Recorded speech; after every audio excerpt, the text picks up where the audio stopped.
So this lecture may not even know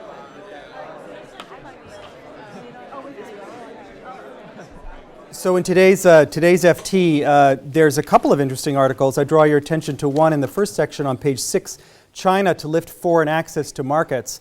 I'm not going to say anything about this so much today, but just it reminded me the reading for this week that we're reading is by Macaulay, who's an economist at the Bank for International Settlements, and it's about the internationalization of the renminbi and whether it's going to become a world reserve currency and all of this sort of thing. I'm going to talk about that in some detail on Wednesday, but just a preview of coming attractions. This is very much in the news, and people are thinking about this and trying to figure out what the future has to hold.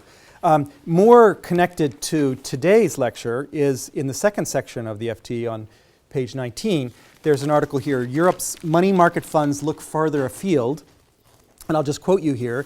European money market funds are beginning to look to Asia and the Middle East as rating downgrades, worries over the Eurozone, and a drop in demand from banks for short-term funding encourage them to widen their hunt for investments. According to a new report by Fitch Ratings, European money market funds have moved almost a fifth of their assets, equivalent to about 100 billion euros, over the past 2 years from the UK, US, and Eurozone periphery, that's Spain, Italy, Greece, to Germany, France, the Netherlands, and the Nordics, as well as Asia and the Middle East. And it goes on about this, leaving Greece, Ireland, Portugal, and so forth.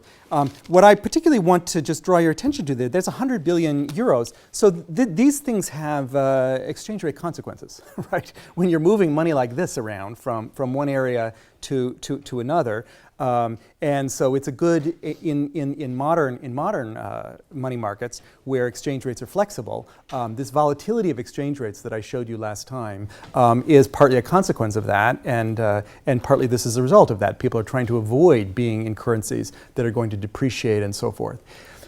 This is the world we live in today, this world of flexible exchange rates and volatile exchange rates. We're going to be talking about that on Wednesday. Today, I want to talk about the world of yesterday, or 100 years ago, the world of the gold standard, as a way of introducing some concepts that we will use next time.